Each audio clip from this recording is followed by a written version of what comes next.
1 João, capítulo 3, versículo 20.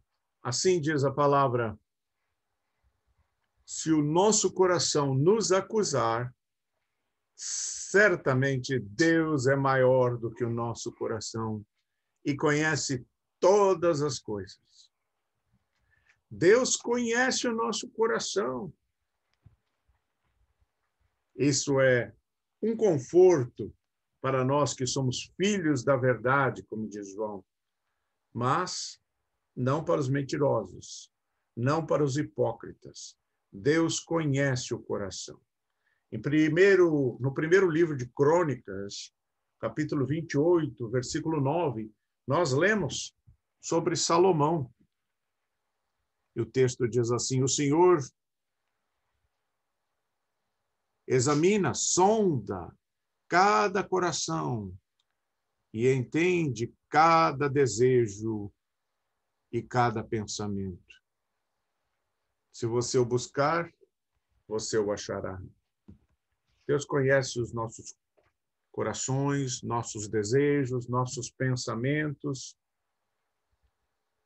Como Pedro diz a Jesus, naquela conversa, aquele diálogo entre Pedro e o Cristo ressurreto, quando Jesus diz a Pedro que apacente as suas ovelhas.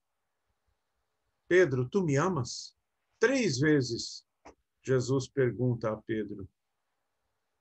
E Pedro então diz a Jesus: Senhor, tu conheces todas as coisas, tu sabes que eu te amo. Senhor, tu me sondas e me conheces, diz o salmista. De modo que nós sabemos que não temos como enganar a Deus. Ele conhece o nosso coração. E ele nos ama, apesar das nossas falhas. Deus é maior do que o nosso coração. Nós não devemos medir o coração de Deus baseados em nosso próprio coração. Somos pecadores e falhos, mas Deus é perfeito em seu amor. Então, aquilo que nós consideramos imperdoável não é para Deus. Deus não pensa assim. Aquele pecado que nós não conseguimos perdoar, não conseguimos nos perdoar, não é imperdoável para Deus. E o pecado do nosso semelhante, que nós não conseguimos perdoar, também não é imperdoável para Deus. Deus é rico em misericórdia e graça. Suas misericórdias se renovam a cada manhã. A sua graça é favor imerecido. Não há pecado que não possa ser perdoado por Deus, a não ser o pecado contra o Espírito Santo, que é a própria rejeição da graça divina. Então, todo pecado pode ser perdoado. E quando ouvimos a voz que vem do nosso interior, que é a voz do Espírito Santo, essa voz nos conforta, porque é voz que nos alerta que Deus é amor, que Deus tem perdão a dar e que Deus vai nos ajudar a crescer, a amadurecer, a vivermos em santidade até a plena varonilidade de Cristo. Mas às vezes ouvimos outra voz, a voz do inimigo, e confundimos as vozes. O inimigo nos diz: o teu pecado não tem perdão, o que você fez é inaceitável, até mesmo para Deus, é imperdoável. Ou em relação ao nosso semelhante, aquela voz diz: esse aí não tem jeito, esse aí está perdido, não há solução para ele, a sua vida e o seu pecado são imperdoáveis.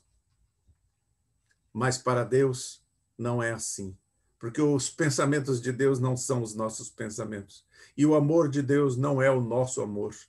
O amor divino de Deus, revelado em Cristo Jesus, é amor perdoador.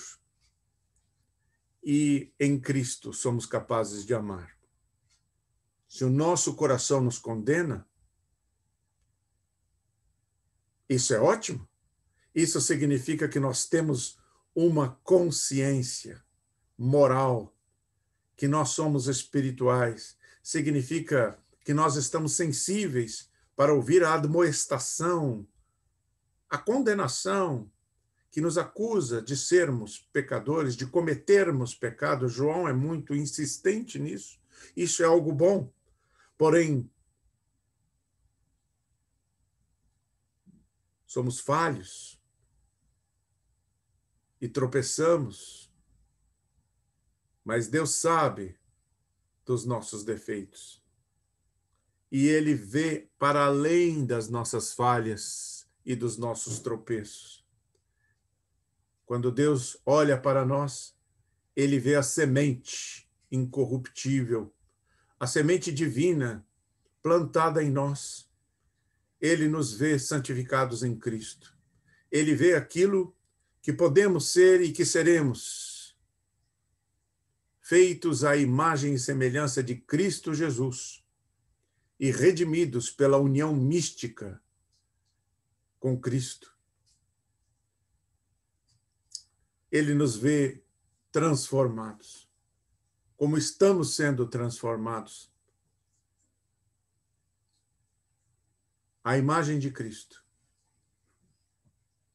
E dessa forma, nos auxilia, nos perdoa e nos abençoa.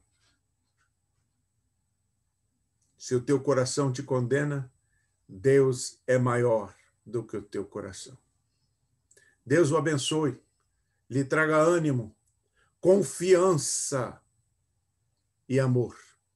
Amor divino, para que possamos ser generosos, perdoadores, como o próprio Senhor Jesus Cristo. Amém? Shalom. Até a próxima.